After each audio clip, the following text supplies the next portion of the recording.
Early on in Darksite, we talked a lot about why we wanted to do this creature versus that creature, this enemy type versus that.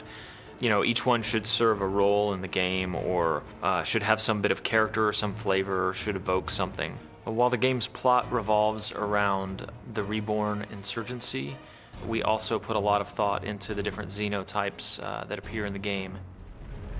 We've got a bunch of different classes of Xenos. We have some large ones, of course, like, you know, the Firebrood is the size of a house practically, and their entire encounter is built around fighting it. It's a lot of fun.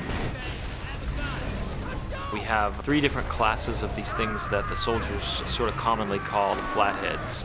They're these massive worms that range in size from 8 feet. I think we have a 12-foot version, and then we have like a 25-foot version, and then we have one in the game that's just humongous. You fly around in a helicopter. We call it the Jumbo, and it's sort of crawled out in the middle of the night out of the ground, and its lower body, which you finally get to see, is wrapped around this massive bridge that collapses during the fight.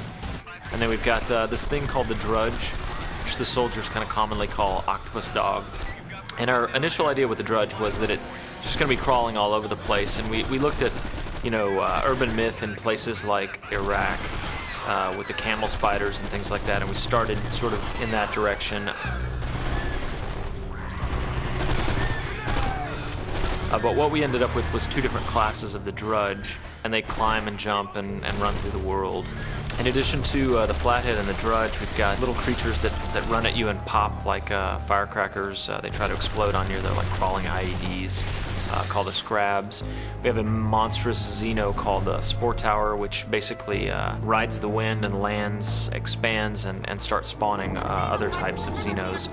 And there's a mini game around popping some armored hotspots on that creature. So we use all these creatures in combination, again, just to vary the gameplay. We're totally into the whole alternation of gameplay thing. We also fictionalize that there are human beings infected with some of the xenospores that are spreading across the United States in the game.